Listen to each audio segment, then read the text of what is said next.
Hi friends, நான் Varadaraja and welcome to our channel. இன்னைக்கு நம்ம episode 470 subscribers real life ghost experience தான் வந்து பார்க்க போறோம். என்னைக்காவது உங்க கூட இருக்கிறவங்களை பொசஸ்டாக நீங்கள் பார்த்துருக்கீங்களா? அதாவது பேய் பிடிச்சி ஆடுறத பார்த்துருக்கீங்களா? அப்படி பேய் பிடிச்சி ஆடும்போது உங்களை அவங்க மிரட்டினாங்க அப்படின்னா அப்போ உங்களுடைய மனநிலைமை எப்படி இருக்கும்? பயங்கர டெரிஃபைங்காக இருக்கும்ல. இன்றைக்கி நீங்கள் பார்க்க போகிற நிகழ்வில் அப்படிப்பட்ட மிகவும் சுவாரஸ்யமான சம்பவம் தாங்க காத்துக்கிட்டு இருக்கு. இந்த சம்பவத்தை நீங்கள் பார்க்குறதுக்கு முன்னாடி நீங்கள் நம்ம சேனலுடைய புதிய பார்வையாளராக இருந்தாலும் சரி, இல்லைனா நம்மளுடைய சேனலை பார்த்துட்டு இருக்கீங்க, சப்ஸ்கிரைப் பண்ணாமல் பார்த்துட்டு இருக்கீங்க அப்படின்னா தயவுசெய்து சப்ஸ்கிரைப் பண்ணிக்கோங்க. கூடவே இருக்கிற பெல் ஐகானை கிளிக் பண்ணிக்கோங்க. அப்போ தான் நான் எவ்ரி ஆல்டர்னேட்டிவ் டே போடுற வீடியோ உங்களால் உடனே பார்க்க முடியும். இப்போ வாங்க ஸ்ட்ரெயிட்டாக வீடியோக்குள்ளே போகலாம்.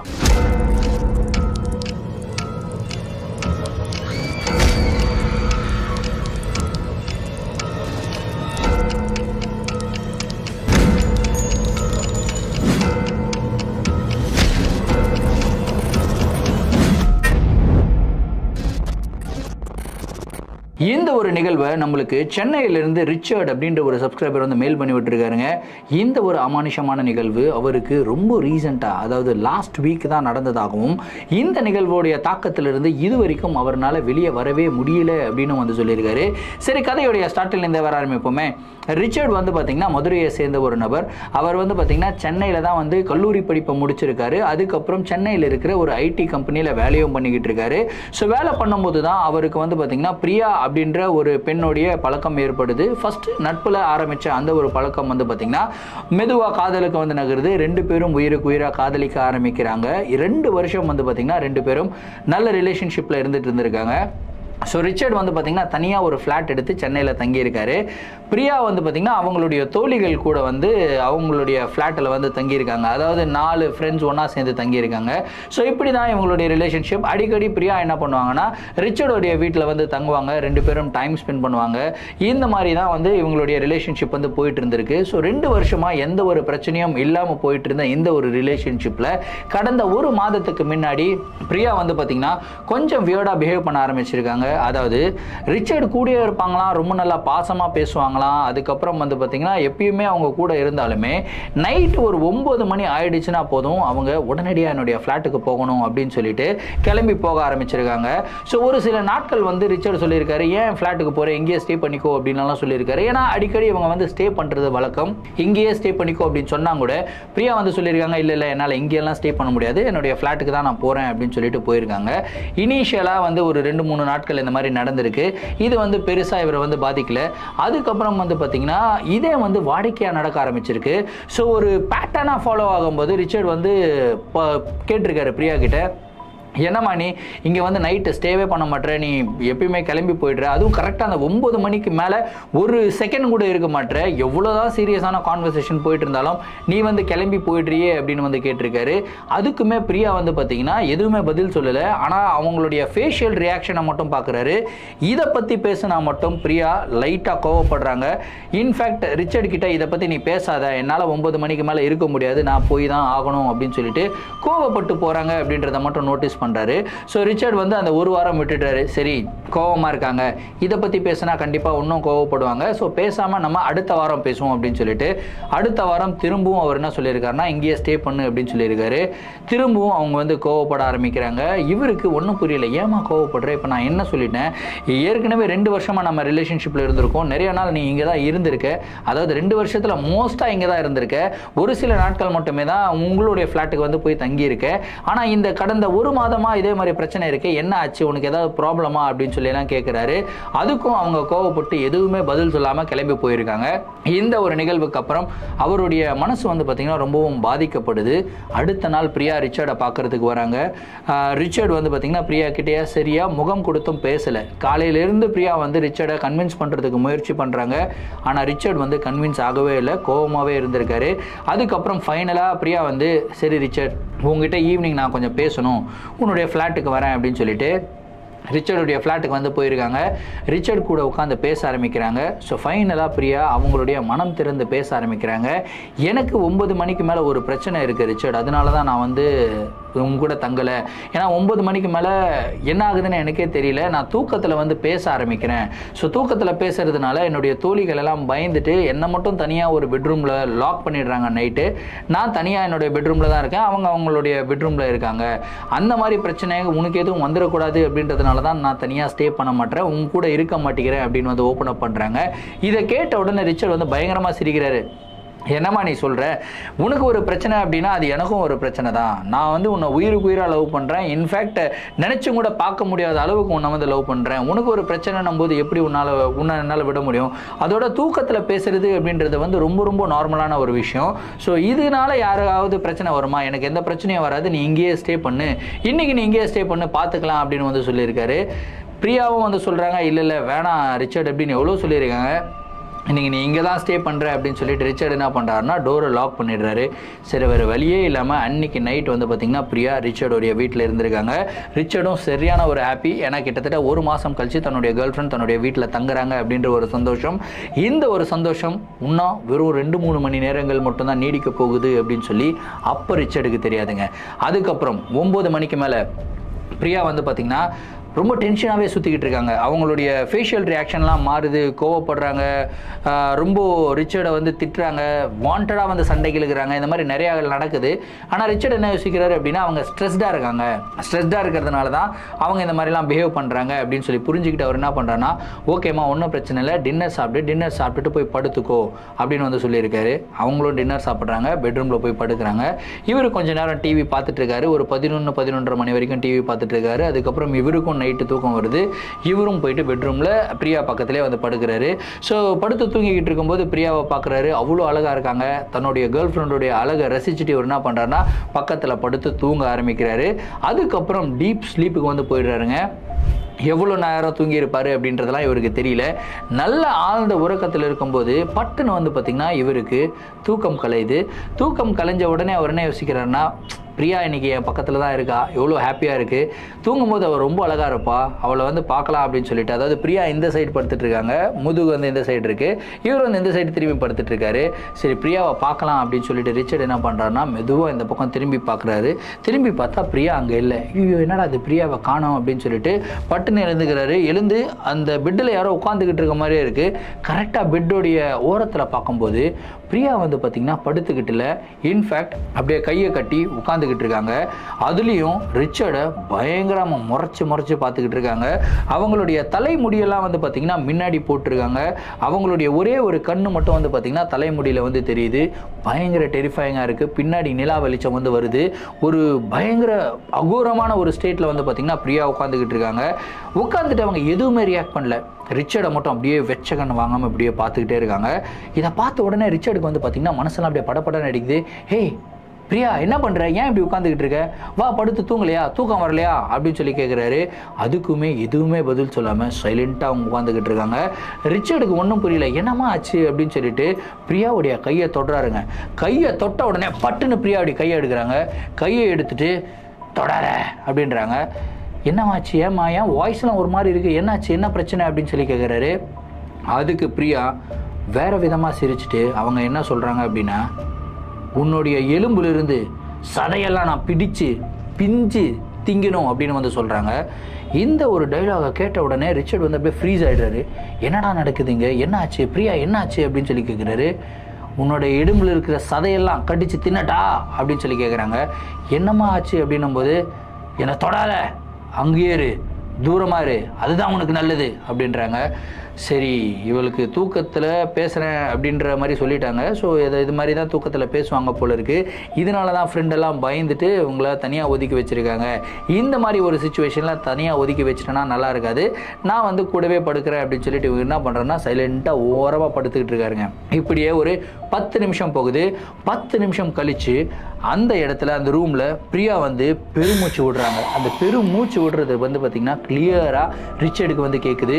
அப்படியே மூச்சை இழுத்து விடுறாங்க. எப்படின்னா இந்த நார்மலாக பேய் படத்தில் காட்டுவாங்களா, அப்படியே பயங்கர ஆக்ரோஷமாக அப்படியெல்லாம் சவுண்டு விடும் இல்லையா, மூச்சு விடும் இல்லையா, அந்த மாதிரி வந்து பிரியா மூச்சு விடுறாங்க. ஸோ இந்த மூச்சு விடுற சவுண்ட் வந்து கிளியராக இவருக்கு கேட்குதுங்க. கேட்டுட்டு இவர் வந்து அப்படியே நடுங்கிறாரு. திரும்பி பார்க்குறாரு. என்னடா திரும்பி பார்க்குற, எலும்பு சாப்பிடுவேன் நான் அப்படின்றாங்க. இவருக்கு என்ன பண்ணுறதுனே தெரியல, இங்கே இருக்கலாமா போகலாமா, என்னுடைய கேர்ள் ஃப்ரெண்டு நான் ரொம்ப லவ் பண்ணுறேன், இவங்க இல்லாமல் என்னால் வாழவே முடியாது அப்படின்னு சொல்லி என்னுடைய மைண்டே ஃபிக்ஸ் பண்ணிட்டேன். இந்த மாதிரி சுச்சுவேஷனில் இவங்க இந்த மாதிரி பிஹேவ் பண்ணுறாங்க, நான் இந்த ரூமில் இவங்களுக்கு சப்போர்ட்டாக இருக்கணுமா இல்லை இந்த ரூமை விட்டு நான் வெளியே போகணுமா அப்படின்னு சொல்லி தெரியாமல் ஒரு கன்ஃபியூஷன்லேயே ரிச்சர்ட் வந்து இருக்காரு. அதுக்கப்புறம் அவர் என்ன டிசைட் பண்ணுறாரு அப்படின்னா, சரி இந்த மாதிரி நிலமையில் தன்னுடைய கேர்ள் ஃப்ரெண்டை தனியாக விட்டுட்டு வெளியே போகிறது நல்லது கிடையாது, இங்கேயே படுத்துக்கிட்டு இருக்கணும் அப்படின்னு சொல்லிட்டு அவர் என்ன பண்ணுறாருனா, அவங்க என்ன சவுண்டு கொடுத்தாலும் என்ன டைலாக் பேசினாலும் இவர் எதுவுமே காதில் வாங்காமல் இவர் என்ன பண்ணுறாருனா கம்முன்னு கண்ணை மூடி படுத்துக்கிட்டே இருக்காருங்க. திடீர்னு அவங்க பயங்கர ஆக்ரோஷமாக, டே ரிச்சர்ட், இங்கே நீ இருந்த அப்படின்னா உன்னால் அடுத்த நாளை பார்க்க முடியாது, இன்றைக்கே உன்னை கொலை பண்ணிவிடுவேன், இன்றைக்கே உன்னை அப்படியே சாப்பிட்ருவேன், உயிரோட சாப்பிட்ருவேன், உன் உயிரை காப்பாற்றிக்கணும்னா உடனடியாக ரூமை விட்டு வெளியே போ அப்படின்னு வந்து ஒரு டைலாகை சொல்கிறாங்க. இந்த டைலாகை கேட்ட உடனே ரிச்சர்டோடைய உடம்பு ஃபுல்லாக அப்படியே நடுங்க ஆரம்பிக்குது, அவருடைய மைண்டெல்லாம் வேறு மாதிரி யோசிக்க ஆரம்பிக்குது. இவங்க தூக்கத்தில் தான் பேசுகிறாங்களா இல்லை உண்மையிலேயே பேசுகிறாங்களா, அவங்களுடைய வாய்ஸ் டோட்டலாக டிஃப்ரெண்ட்டாக இருக்குது, வேறு மாதிரி ஒரு ஆணுடைய வாய்ஸில் வந்து பேசுகிறாங்க, உண்மையிலேயே அவங்க பேசுகிற மாதிரி ஏதாவது பண்ணிட்டாங்களா, என்ன பண்ணுறது அப்படின்ற ஒரு பயம் இவருடைய மனசுக்குள்ளே அப்போ தான் வர ஆரம்பிக்குது. அதுக்கப்புறம் இவர் யோசிச்சுக்கிட்டே இருக்கும்போது திரும்பவும் அவங்க அதே ஒரு டைலாகை ரிப்பீட்டடாக சொல்லிக்கிட்டே இருக்காங்க. உன்னோட உயிரை காப்பாற்றிக்கணும்னு உடனடியாக வெளியே போடா அப்படின்றாங்க. என்னடா இது, இந்த பொண்ணு வேறு சும்மா இராமல் இப்படியே பேசிக்கிட்டு இருக்கு, இதனால தான் அவங்க ஃப்ரெண்டெல்லாம் வந்து இவளை லாக் பண்ணிடுறாங்களோ நைட் ஆனால் பெட்ரூமில் அப்படின்ற ஒரு யோசனையும் அவருக்கு வருது. சரி என்ன பண்ணுறது, இவ ஏதாவது இது மாதிரி பண்ணிட்டானா என்ன பண்ணுறது, அடுத்த நாள் நான் உயிரோடு இருப்பேனா இல்லையா அப்படின்ற ஒரு சந்தேகம் இவருடைய மனசில் ஸ்ட்ராங்காக வர ஆரம்பிச்சதுங்க. இவர் என்ன டிசைட் பண்ணுறான்னா, சரி இவளுக்கான தனியான ஒரு ஸ்பேஸை கொடுப்போம், இந்த பெட்ரூமில் பிரியா இருக்கட்டும், நான் வெளியே போய் சோஃபாவில் உட்காந்துக்கிறேன் அப்படின்னு சொல்லிட்டு ரிச்சர்ட் வந்து பார்த்திங்கன்னா வெளியே போய் சோஃபாவில் உட்காந்துக்கிறாருங்க. சோஃபாவில் உட்காந்துட்டதுக்கு அப்புறம் எந்த விதமான ஒரு பிரச்சனையும் இல்லை, இவர் பாட்டுக்கு சைலண்டாக சோஃபாவில் உட்காந்துட்டு இருக்காரு. ஆனால் உள்ள பெட்ரூமுக்குள்ளே பிரியா வந்து பார்த்திங்கன்னா டிஃப்ரெண்ட்டாக வாய்ஸஸில் வந்து பேசுகிறாங்க, என்னென்னமோ பேசுகிறாங்க. இவனை கொலை பண்ணுவேன், அவனை கொலை பண்ணுவேன், இப்படி சாப்பிடுவேன் கறியை, பச்சை கறியாக சாப்பிடுவேன், பச்சை கறி சாப்பிட்றது எனக்கு ரொம்ப பிடிக்கும், என்னுடைய பல்லில் அந்த பச்சை கறியை கடித்து இழுக்கும்போது அந்த ரத்தம் சொட்ட சாப்பிட்டோன்னா அவ்வளோ நல்லாயிருக்கும் அப்படின்ற மாதிரிலாம் பேசிக்கிட்டு இருக்காங்க. இது எல்லாமே இவருடைய காதுகளுக்கு கேட்டுக்கிட்டே இருக்குங்க. இருந்தாலும் இந்த நிலைமையில் இவருடைய கேர்ள் ஃப்ரெண்டை தனியாக விட்டுட்டு போயிடக்கூடாது வெளியே அப்படின்ற ஒரே ஒரு காரணத்துக்காக இவர் வந்து பார்த்திங்கன்னா அந்த சோஃபாலே உட்காந்துக்கிட்டு இருக்காரு. நார்மலாக இந்த மாதிரி சுச்சுவேஷனில் எல்லாரும் என்ன ரியாக்ட் பண்ணுவாங்க, உடனடியாக அந்த வீட்டை விட்டு வெளியே ஓடி போயிடுவாங்களே. ஆனால் ரிச்சர்ட் அப்படி ஓடி போகலை, அதே இடத்துல தாங்க வந்து உட்காந்துக்கிட்டு இருக்காரு. ஸோ இப்படியே கிட்டத்தட்ட ஒரு அரை மணி நேரம் போகுது. அரை மணி நேரம் கழித்து அட்டர் சைலன்ஸ், ஒரு மயான அமைதி, கிட்டத்தட்ட ஒரு 10 நிமிஷம் அப்படியே மயான அமைதி. ரிச்சர்ட் நினைக்கிறாரு, சரி பிரியா தூங்கிட்டு இருப்பாங்க அப்படின்னு சொல்லி நினச்சிக்கிட்டே இருக்கும்போது திடீர்னு பிரியா வந்து பார்த்திங்கன்னா பெட்ரூம் டோர் இருக்கு இல்லையா, அந்த டோர் வந்து இப்படி பிடிச்சிட்டு எட்டி பார்த்துட்டு ரிச்சர்ட் அப்படின்றாங்க. இவருக்கு ஒன்றும் புரியல, பிரியா தான் கூப்பிட்றாங்களோ, அவங்களுடைய வாய்ஸ் தான் அப்படின்னு சொல்லிட்டு திரும்பலாமா வேணாமான்ற பயம் வேறு இருக்குது. அவங்க வந்து இப்படியே பார்த்துட்ருக்காங்கன்றத இவர் வந்து கண்ணாடியில் பார்க்குறாரு. அவங்க வந்து ஒரு மாதிரி வித்தியாசமாக சிரிச்சுட்டு ரிச்சர்ட் அப்படின்றாங்க. என்னடா இது, இப்போ தான்டா பொம்பளை மாதிரி பேசுனா, இப்போ என்னமோ ஆம்பளை மாதிரி பேசுகிறா அப்படின்னு இவருடைய மனசெல்லாம் அப்படியே படப்படம் அடிக்குது. அப்படியே கண்ணாடியில் பார்த்துக்கிட்டே இருக்காரு. பெட்ரூம் டோர் வந்து தெரியுது. இவருக்கு பயம், என்ன பண்ணலாம், இங்கே போகலாமா இல்லை இங்கேருந்து வெளியே ஓடலாமா அப்படின்ற ஒரு பயத்திலே இருக்கார். திரும்பவும் அவங்க உள்ளே வரியா ரிச்சர்ட், உனக்காக நான் ஒரு கிஃப்ட் வச்சுருக்கேன், வரியா, ரொம்ப நாள் ஆயிடுச்சு இந்த மாதிரிலாம் உனக்கு கிஃப்ட் கொடுத்து, உள்ளே வா அப்படின்றாங்க. இவருக்கு இப்போது வேறு டிமென்ஷனில் வந்து போயிட்டார் மனுஷன். ஐயோ முடிஞ்சுதுடா நம்ம கதை, நம்ம சோலி காலி அப்படின்னு சொல்லி நினச்சிட்டு அப்படியே அழுதுகிட்டு இதோ வரேம்மா அப்படின்றாரு. அப்படியே வடிவேல் சார் சொல்லுவார்ல, இதோ வரேன் அப்படின்னு, அந்த மாதிரி வந்து ஒரு மாடுலேஷனில் வந்து சொல்கிறாருங்க. சொல்லிவிட்டு அப்படியே சோஃபாலேருந்து இருந்துக்கிறாரு. வையா வா வா, முன்னாடி எலும்பு கிடைக்கிற டைம் வந்துருச்சு வா அப்படின்றாங்க. இவருக்கு அந்த கண்ணாடியில் தான் பார்க்குறாரு, அவங்களுடைய ஃபேஸ் ரியாக்ஷன்லாம் பார்க்குறாரு. இந்த மாதிரி ஒரு ஃபேஸ் ரியாக்ஷனை பார்த்த உடனே மனுஷன் டோட்டல் அவுட்டு. கொய்யால இன்றைக்கி முடிஞ்சுது நம்ம சோலி, இவங்க பயங்கரமாக பண்ணிக்கிட்டு இருக்காங்க, இதுக்கு மேலே இந்த இடத்த விட்டு நகரவே கூடாது, வாடா வாடா அந்த சோஃபா விட்டு எழுந்து வாடா அப்படின்றாங்க. இவர் எங்கே சோஃபா விட்டு எழுந்து போகிறது, ஆனால் அந்த சோஃபாவை விட்டு எழுந்து போனால் தான் இவருக்கு ஏதாவது ஒரு பிரச்சனை நடக்கும் அப்படின்றத மட்டும் கிளியராக புரிஞ்சுக்கிறாரு. ஏன்னா அந்த சோஃபாவுக்கு மேலே தான் வந்து பார்த்திங்கன்னா ஜீசஸோடைய ஃபோட்டோலாம் வந்து மாட்டி வச்சிருக்காரு. அங்கே வந்து ரோசரியெலாம் இருக்கும் இல்லையா, அந்த ரோசரியெல்லாம் அந்த மாலையெல்லாம் மாட்டி வச்சுருக்காங்க. இவர் வந்து அந்த சோஃபாவில் உட்காந்துக்கிட்டு இருக்காரு. அந்த ரோசரி ஜபம் மாலை எடுத்து கையில் வேறு வச்சுக்கிறாரு. இவர் பாட்டுக்கு ஜபம் பண்ணிக்கிட்டே இருக்காரு. ஜீசஸ் என்ன எப்படியாவது இன்றைக்கி நைட்டு மட்டும் காப்பாற்றிருங்க ஜீசஸ் அப்படின்னு சொல்லி ரிச்சர்ட் வேண்டிக்கிட்டு இருக்காருங்க. அவங்க பாட்டுக்கு வந்து பார்த்திங்கன்னா எழுந்துக்கலாம், அவ்வளோதான், எழுந்துக்கிறியா இல்லையா நீ அப்படின்றாங்க. இவர் எங்கே எழுந்துக்கிறதுக்கு, இவருக்கு வந்து உச்சா வந்தால் கூட எழுந்துக்க மாட்டார் பொழுது, சோஃபாலே உச்சா போயிடுவார். அந்த மாதிரி ஒரு நிலைமையில தான் ரிச்சர்ட் இருக்காரு. சரி, இந்த மாதிரி ஒரு டென்ஸான சுச்சுவேஷனில் நம்ம எதை பற்றியும் நம்ம யோசிக்கக்கூடாது, கம்முன்னு கடவுளை மட்டும் நினச்சி நம்ம பிரார்த்தனை பண்ணிக்கிட்டே இருக்கணும் அப்படின்னு சொல்லிட்டு ரிச்சர்ட் வந்து ஜீசஸ் என்னை காப்பாற்றுன்னு வேண்டிக்கிட்டே இருக்காருங்க. இப்படியே கிட்டத்தட்ட ஒரு மணி நேரம் போகுதுங்க. அப்புறம் வந்து பார்த்திங்கன்னா மெதுவாக கிளாக்கில் அப்படியே ரிங் ஆகுது. என்னடா இது, எவ்வளோடா மணி ஆகிடுச்சு அப்படின்னு சொல்லி பார்த்தா கரெக்டாக காலையில் 5 மணி ஆகுதுங்க. 5 மணிக்கு அப்புறம் பிரியா வந்து பார்த்திங்கன்னா அட்டர் சைலன்ஸ், எந்த விதமான ஒரு சவுண்டும் இல்லை. அவங்க பாட்டு கம்முன்னு போய் படுத்து தூங்கிடுறாங்க. இவருமே மெதுவாக போகிறாரு. ஒரு 6 மணிக்கு தான் இவர் போகிறாரு. சரி, விடிஞ்சிருச்சு, இதுக்கப்புறம் எந்த பிரச்சனையும் இல்லை, நார்மலாக ஆகிடுவாங்க அப்படின்னு சொல்லிட்டு ஒரு 6 மணிக்கு இவர் வந்து பார்த்திங்கன்னா பெட்ரூம் பக்கத்தில் மெதுவாக நடந்து போகிறாருங்க. நடந்து போயிட்டு பெட்ரூம் டோரை பிடிச்சி இவர் அப்படியே எட்டி பார்க்குறாரு. எட்டி பார்த்தா எதுவுமே நடக்காத மாதிரி பிரியா வந்து பார்த்திங்கன்னா நல்லா தூங்கிக்கிட்டு இருக்காங்க. சரி, நல்லா தூங்கிக்கிட்டு இருக்காதுங்க, எப்பயாவது நம்ம தூங்குவோம் அப்படின்னு சொல்லிட்டு 6 மணிக்கு மேலே இவர் வந்து படுத்து தூங்கியிருக்காரு. சோஃபாவில் தான் படுத்து தூங்கியிருக்காரு. கரெக்டாக ஒரு 9 மணி அளவில் வந்து பார்த்தீங்கன்னா பிரியா இவரை வந்து எழுப்புறாங்க. இவர் வந்து தூக்கத்திலிருந்து எழுந்து பிரியாவுடைய முகத்தை பார்த்த உடனே அந்த கண்ணாடியில் இவர் வந்து இப்படி வச்சு அவங்க பேசினாங்க இல்லையா, அந்த முகம் தான் இவருக்கு வந்து ஞாபகம் வருதுங்க. அவங்களுடைய ஃபேஸை பார்க்கறதுக்கே இவர் வந்து ரொம்ப பயமாக இருக்குது. பிரியா வந்து ரொம்ப நார்மலாக பேசுகிறாங்க, எதுவுமே நடக்காத மாதிரி வந்து பேசிக்கிட்டு இருக்காங்க. என்ன ரிச்சர்ட், என்ன பிரேக்ஃபாஸ்ட் என்ன சாப்பிட்ற, எவ்வளோ லேட்டாக எழுந்துக்கிட்டா இப்படி ஆஃபீஸ் போவானாமா, 10:30 உனக்கு டைமு, சீக்கிரம் போய் குளிச்சுட்டு வா, நான் பிரேக்ஃபாஸ்ட் ரெடி பண்ணுறேன், ரொம்ப நாள் ஆச்சு உனக்கு சமைச்சு போட்டு, எனக்கு ரொம்ப ஆசையாக இருக்குது அப்படின்லாம் வந்து பேசுகிறாங்க. இவருக்கு ஒன்றுமே புரியல, என்னடா இது, இப்போ காலையில் எழுந்தா சமைச்சு போடுறேன், ஆசையாக இருக்குது சாப்பிடு அப்படின்றா, நைட்டு வந்தால் நீ தான் எனக்கு சாப்பாடு அப்படின்றா. எந்த முகத்தடா நான் பார்த்து எப்படி நான் பயப்படுறதா இல்லை லவ் பண்ணுறதா இல்லை லவ்வை காட்டுறதான்னு சொல்லி தெரியாமல் ரிச்சர்ட் வந்து பார்த்தீங்கன்னா பைத்தியக்கார மாதிரி இருக்காரு. சரி, நைட்டு என்னதான் நடந்ததுன்னு சொல்லலாமான்னு யோசிக்கிறாரு. ஆனால் சொல்லலாமா வேணாமான்னு யோசிச்சுக்கிட்டே இருக்கும்போது பிரியாவை வந்து ஓப்பன் அப் பண்ணுறாங்க. ரிச்சர்ட், நைட்டு நான் உன்னை ரொம்ப கொடுமைப்படுத்திருப்பேன்னு நினைக்கிறேன், என்னை மன்னிச்சிரு அப்படின்றாங்க. இவருக்கு ஒன்றும் புரியல. உனக்கு நைட்டு நடந்ததெல்லாம் தெரிஞ்சுதா, உனக்கு ஞாபகம் இருந்ததா அப்படின்னு சொல்லி கேட்கும்போது எனக்கு என்ன நடக்குது அப்படின்னு வந்து கிளியராக தெரியுது ரிச்சர்ட். ஆனால் அந்த சிச்சுவேஷனை கண்ட்ரோல் பண்ணுறதுக்குண்டான ஸ்ட்ரென்த் எனக்கு இல்லை ரிச்சர்ட். என்னால் என்னை கண்ட்ரோல் பண்ணிக்கவே முடியல. அதனால தான் என்னுடைய ஃப்ரெண்ட்ஸ் கிட்ட அந்த ரூமை வந்து லாக் பண்ணிவிடு அப்படின்னுலாம் சொல்லியிருக்கேன். ஸோ இப்படி தான் என்னுடைய வாழ்க்கை வந்து போய்கிட்டு இருக்கு. எனக்கு என்ன ஆகுன்னே தெரியல. இதுக்கப்புறம் நான் உயிரோடு இருப்பேனா இல்லை இதுக்கப்புறம் எனக்கு ஏதாவது பிரச்சனைகள், இந்த பிரச்சனையிலேருந்து எப்படி மீண்டு வருதுன்னு கூட தெரியாமல் நான் ரொம்ப முழிச்சுக்கிட்டு இருக்கேன் அப்படின்னு சொல்லி அழுகுறாங்க. ஸோ இந்த ஒரு சிச்சுவேஷனில் பிரியாவை பார்த்த உடனே ரிச்சர்ட் வந்து பார்த்திங்கன்னா ரொம்பவும் வருத்தப்பட்டார். யாருக்கு தாங்க வருத்தம் இருக்காது. ஸோ அவர் வந்து இப்போ என்ன மாதிரி ஒரு சிச்சுவேஷனில் இருக்காருன்னா, கடந்த ஒரு வாரத்தில் பிரியாவை எப்படி குணப்படுத்துறது அப்படின்னு சொல்லி தெரியாமல் திக்குமுக்காடிக்கிட்டு இருக்காரு. உண்மையிலேயே பிரியாவுக்கு ஏதாவது மென்டல் டிஸார்டர் ஆகிடுச்சா இல்லை உண்மையிலேயே அவங்க வந்து பொசஸ்ட் ஆகிட்டாங்களா அப்படின்னு சொல்லி தெரியாமல் அவர் வந்து பார்த்திங்கன்னா முழிச்சுக்கிட்டு இருக்காரு. ஸோ என்கிட்ட வந்து சொல்யூஷன் கேட்டிருக்காரு. நான் வந்து ஒரு ஸ்டோரி டெல்லர் தான், என்னால் வந்து சொல்யூஷன் கொடுக்க முடியாது. ஸோ இந்த நிகழ்வுகளை வச்சு பார்க்கும்போது நீங்கள் என்ன நினைக்கிறீங்க அப்படின்றத கமெண்ட்டில் சொல்லுங்கள். ஸோ எனக்கு தெரிஞ்சதெல்லாம் ஒன்று தான், கடவுள் வழிபாடு. ஸோ கடவுள் மேலே உங்களுக்கு நம்பிக்கை இருக்குன்னு தெரியும் ரிச்சர்ட். ஸோ ஆப்வியஸாக கடவுளை வந்து வேண்டுங்க.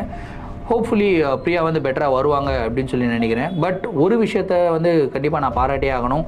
இந்த மாதிரி ஒரு சிச்சுவேஷனுக்கு அப்புறம் கூட ரிச்சர்ட் வந்து என்ன யோசிக்கிறார் அப்படின்னா, எந்த காரணத்தை கொண்டும் பிரியாவை நான் விட்டுட்டு போகவே மாட்டேன், கம் வாட் மே, அந்த எண்டோட எக்ஸ்ட்ரீம் வரைக்கும் வந்து பிரியா கூடவே இருப்பேன், அவங்க கூடயே வாழுவேன், அவங்கள நான் எப்படியாவது ட்ரீட் பண்ணுறதுக்கு முயற்சி பண்ணிக்கிட்டே இருப்பேன் அப்படின்னு வந்து சொல்லியிருக்காரு. ஸோ அதுக்கே ஒரு மிகப்பெரிய ஹேட்ஸ் ஆஃப் அண்ட் சல்யூட். ஏன்னா நிறையா பேர் நீங்கள் ஃபேஸ் பண்ண சிச்சுவேஷனை ஃபேஸ் பண்ணியிருந்தாங்க அப்படின்னா அன்றைக்கி நைட்டே அவங்க டிசைட் பண்ணிருப்பாங்க, இதுக்கப்புறம் எனக்கு இந்த பொண்ணு வேணாம் டிசைட் பண்ணிருப்பாங்க. பட் நீங்கள் you're standing by your love, which means நீங்கள் ஒரு நல்ல பர்சன். ஸோ நல்ல பர்சனுக்கு எப்பவுமே நல்லது தான் நடக்கும். ஸோ நீங்கள் வியூவர்ஸ் இந்த டெரிஃபைங்கான எக்ஸ்பீரியன்ஸை பற்றி உங்களுடைய கருத்துக்கள் என்ன அப்படின்றத கமெண்ட் பாக்ஸில் சொல்லுங்கள். அதே மாதிரி ரிச்சர்டுக்கு ஏதாவது சஜஷன் சொல்லணும் அப்படின்னு சொல்லி நினைச்சாலும் கமெண்ட் பாக்ஸில் சொல்லுங்கள். இந்த வீடியோவுக்கு கண்டிப்பாக ஒரு 3000 லைக்ஸ் அண்ட் 300 கமெண்ட்ஸ் போடுவீங்க அப்படின்னு நினைக்கிறேன். ஏன்னா நீங்கள் போடுற ஒரு லைக்கும் கமெண்ட்டும் தான் என்ன மாதிரி கிரியேட்டர்ஸ்க்கு ஒரு மிகப்பெரிய மோட்டிவேஷனல் பூஸ்டராகவே இருக்குது. இதே மாதிரி உங்களுடைய வாழ்க்கையில் ஏதாவது அமானுஷமான நிகழ்வுகள் நடந்திருந்து அந்த நிகழ்வுகளை எங்கள்கிட்ட ஷேர் பண்ணணும்னு நினச்சிங்கன்னா என்னோட இன்ஸ்டாகிராமில் ஃபாலோ பண்ணிட்டு என்னோட இன்ஸ்டாகிராமில் டிஎம் பண்ணுங்கள். இல்லைனா என்னோட மெயில் ஐடிக்கு மெயிலாக சென்ட் பண்ணி விடுங்க. கண்டிப்பாக உங்களுடைய நிகழ்வுகளும் நம்மளுடைய சேனலில் வீடியோஸாக போடப்படும். மீண்டும் அடுத்த வீடியோவில் சந்திக்கும் வரை நான் உங்கள் Varadaraja signing off. Thank you and bye.